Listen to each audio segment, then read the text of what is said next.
शांति। आपका प्रश्न है कि एक आपके पिता के फ्रेंड ने बताया था 1.5 साल पहले कि अगर मैं हस्बैंड के साथ रहती तो वो कुछ कर देगा या मैं कुछ कर लूँगी। और ये भी कहा कि मेरी बेटी जो 7 इयर्स की है वो मेरी बड़ी बीमारी का कारण बनेगी।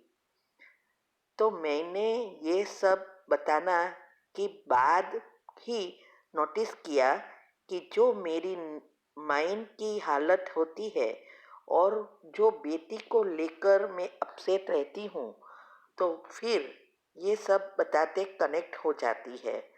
तो क्या मैं अपनी अवस्था अच्छी करके ये सब जो उन्होंने बताया है वो ठीक कर सकती हूँ? उत्तर है, देखो, अभी जो वेबिनार चल रहा है संबंधों में मनमुटाव या प्रॉब्लम का कारण और निवारण, वो तीन चले। अभी चौथा विधि आएगी, वो अटेंड करना फ्राइडे को इंडिया के टाइम पे 9 से 10 है। और जो पिछला बताया वो भी सुनो कि कैसे हमारे ग्रह जन्म के समय पे होते हैं और फिर हम कैसे उसको एक्टिवेट करते हैं। देखो, हर एक जन्माक्षर में क्या होता है, यही होता है ना कि ये ग्रह अच्छा है लेकिन दूसरी ग्रह की नजर पड़ेगी तो ये ग्रह और बुरा करेगा। एक अच्छा करता है दूसरा बुरा करता है, फिर ये सब मिक्स होते हैं, है ना। तो इसमें भी कई ग्रह से डायरेक्ट हमारा कड़े हिसाब, माना किसी व्यक्ति के साथ कड़े हिसाब होते हैं, तो उस अनुसार ग्रह भी होते हैं। अभी मैंने उस वेबिनार में क्लियरली बताया है कि जब हमारी मृत्यु होती है तब हम तीसरे महीने माँ के गर्भ में जाते हैं और तब हमारी जो भी चिंतन चलता है, 13 दिन चला और कितना पछतावा भी होता है, बहुत कुछ होता है। फिर जब हम जन्म ले लेते हैं तो उस दिन छठे दिन हमारा जन्माक्षर निकालते हैं। अभी वो तो बैलेंस शीट हुई कि क्या क्या तीनों एनर्जी, इलेक्ट्रॉन, प्रोटॉन और न्यूट्रॉन, पाप और पुण्य का हिसाब किताब बनता है। जैसे कोई हमारी बिजनेस है तो एंड ऑफ ईयर ना 31 मार्च को सब चौपड़े बंद हो जाते हैं, है ना, माना अकाउंटिंग बंद करते हैं और फिर उसका बैलेंस शीट बनाते हैं। और वो बैलेंस शीट नेक्स्ट ईयर में 1 अप्रैल को कैरी फॉरवर्ड होती है ना।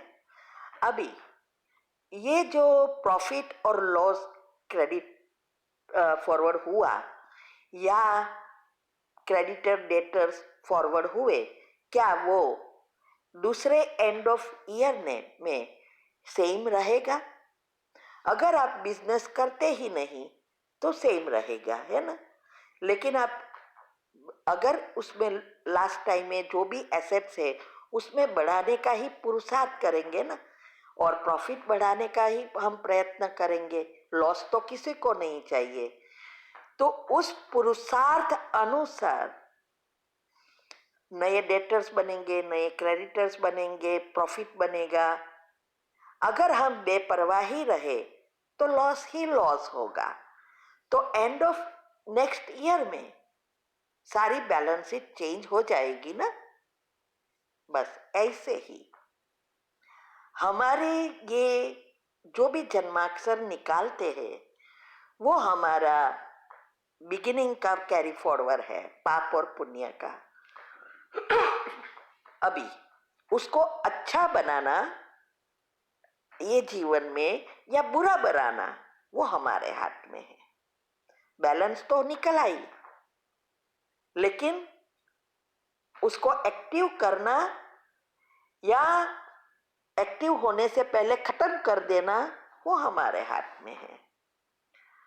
तो इसीलिए वो जो आपको बताया एस्ट्रोलॉजर ने, वो उस दिन का आपका ग्रह जो बताते थे जन्म के समय पर, वो आपको बताया। जो भी शुक्र है, जो भी है, हाँ?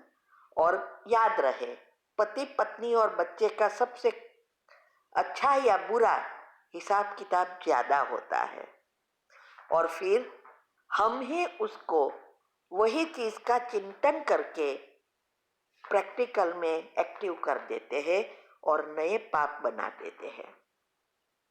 तो हमारा राजयोग यही बाबा, माना शिव बाबा यही तो सिखा रहे हैं, कैसे फुल स्टॉप लगाना, कैसे योग से हिसाब किताब चुकतू करना, ड्रामा का ज्ञान, कर्म की गति, ये सब अच्छी रीति समझकर प्रैक्टिकल करना है। तो जो पुराना जो भी हिसाब बने हैं, बैलेंस शीट बनी है, तो पिछला तो हम चेंज नहीं कर सकते, लेकिन नयों के लिए हम अच्छा कर सकते हैं ना, माना नए कर्म पर ध्यान रख सकते हैं।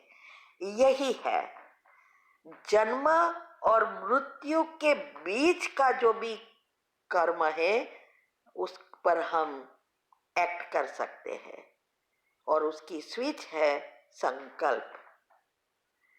तो यही स्थूल शरीर, सूक्ष्म शरीर, कारण शरीर, ये भी मैंने वेबिनार में बहुत अच्छी रीति समझाया।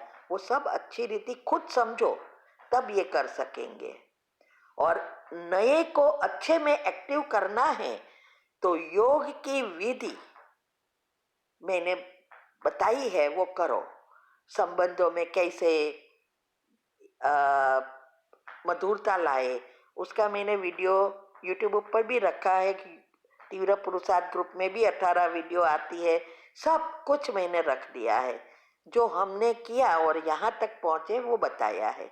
अभी अगर आप उस बातों का चिंतन करके कि ये कहा था, हाँ इसने ये कहा ना इसीलिए ये हुआ, नहीं, उसने कहा वो पेपर आया, अभी नया क्या करना है वो आपके हाथ में है। अगर वही आप चिंतन करते रहेंगे कि हाँ इसने कहा ना इसीलिए ये हुआ, और ये मेरी बेटी ही मेरी बीमारी का कारण बनने वाली थी इसीलिए हुआ, नहीं, वो हुआ होने वाला था। अभी वो चीजों को याद करके एक्टिव करके और ही लॉस बनाना, पाप कर्म बनाकर उसको एक्टिव करते हैं, वो आप है। तो जब हम पॉजिटिव सोचते हैं तो हमारे अच्छे जो भी कर्म है, पॉजिटिव एनर्जी हमारे में आती है, तो हम अच्छा अच्छा सब कुछ प्राप्त करते हैं। अगर हम वही चीजों को नेगेटिव को करेंगे तो नेगेटिव पाप कर्म ही बनते जाएंगे। बिजनेस जैसा, तो बिजनेस में जैसे हम हमेशा अटेंशन रख प्रॉफिट करने का प्रयत्न करते हैं, ऐसे ही इस ज्ञान को अच्छी रीति समझकर प्रैक्टिकल में उसको लाना है, और योग से वो पाप कर्म एक्टिव होवे उसके पहले अगर खत्म कर देंगे तो आएगा ही नहीं।